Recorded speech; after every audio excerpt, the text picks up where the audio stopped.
Hey guys, আজকে রথযাত্রার অনেক অনেক শুভেচ্ছা রইল সবাইকে।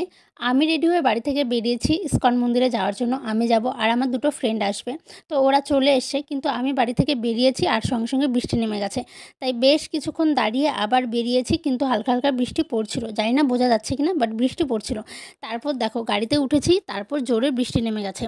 আর বেশ কিছুক্ষণ যাওয়ার পরে দেখি যে অর্ধেক রাস্তা বৃষ্টি হচ্ছে, মানে আমাদের এই সাইডে বৃষ্টি হচ্ছে, বাট ওই সাইডে বৃষ্টি হচ্ছে না। মন্দিরের ওই সাইডে বৃষ্টি হচ্ছে না। খুব একটা ডিফারেন্স না, কিন্তু তবুও মানে বৃষ্টি হচ্ছে না। তারপর আমি একা একা বেশ কিছুক্ষণ যাওয়ার সময় দেখি রাস্তায় একটা রথ যাচ্ছে, তো সেটারই ভিডিও করে নিয়েছি। তারপর ফ্রেন্ডদের সাথে দেখা হয়ে গেল। আর দেখা হওয়ার পরে চলে এলাম আমরা ইসকন মন্দিরে। আমরা দুজন আজকে প্ল্যান করে সেম ড্রেস পরেছি, সেম কালার সেম ড্রেস। তো আমাদের কেমন লাগছে জানিও। আর একজনের সাথে আমাদের আজকেই ফ্রেন্ডশিপ হয়েছে প্রথম। বান্ধবী আজকে চশমিশ হয়ে গেছে। ইসকন মন্দিরে প্রতি বছর আমি রথের মেলাতে যাই, কিন্তু কোনোবার আমার ঠাকুর দেখা হয় না, কারণ আমি যাওয়ার আগেই রথ বের করে অন্য জায়গায় নিয়ে চলে আসি যেখানে মেলা হয়। আর আমার এখানে যেতে বেশ ভালো লাগে, আমি প্রতি বছর যাই রথের মেলাতে।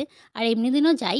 আর বাইরে এসে দেখো, আমরা ভেতরে এতক্ষণ ছিলাম, বাইরে এসে এখানে দেখি সবাই জোড়া জোড়ায় ঘুরছে, জোড়া জোড়ায় বসে আছে। আর এরা ফটোশ্যুট করছে। আমরা দেখে ভীষণ হাসাহাসি করছিলাম, কারণ আমরা তো সিঙ্গেলরা তো এগুলোই দেখবো, তাই না? যেখানেই যাব সেখানেই এগুলো দেখবো। তারপর আমরা দুজন এক জায়গায় চুপ করে বসে অনেকক্ষণ ফটো তুলেছি, ভিডিও করেছি। আরও আমাদের আশেপাশে সবাই জোড়ায় জোড়ায় বসেছিল। তো আমি সেটাই তোমাদের দেখাচ্ছিলাম। দেখো, জোড়ায় জোড়ায় সবাই বসে আছে, কিন্তু আমরা দুজন একমাত্র সিঙ্গেল। এটা আজকে আমার পুরো লুক। তো আমাকে কেমন লাগছে অবশ্যই জানাবে। মন্দিরের ভেতরে বেশ ঠান্ডা হাওয়া ছিল, তাই আমরা ওখানে বসে গল্প করছিলাম। তারপর অনেকক্ষণ গল্প করেছি। অনেকক্ষণ গল্প করার পরে মন্দির থেকে বেরিয়ে এসেছি।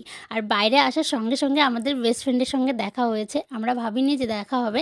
যাওয়ার সময় আমরা বলতে বলতে যাচ্ছিলাম যে যদি থাকতো তাহলে ভালো হতো, কিন্তু দেখা হয়ে যাবে এইভাবে ভাবিনি। তারপর ওর সাথে অনেকক্ষণ গল্প করলাম, আড্ডা দিলাম। অনেকদিন পর দেখা হলো ওর সাথে। আর ওর বিয়ে হয়ে গেছে, তো দেখা হয় না, কথাও হয় না সেজন্য। আর এভাবে দেখা হবে ভাবিনি। তো এটা আমার কাছে বেস্ট ছিল।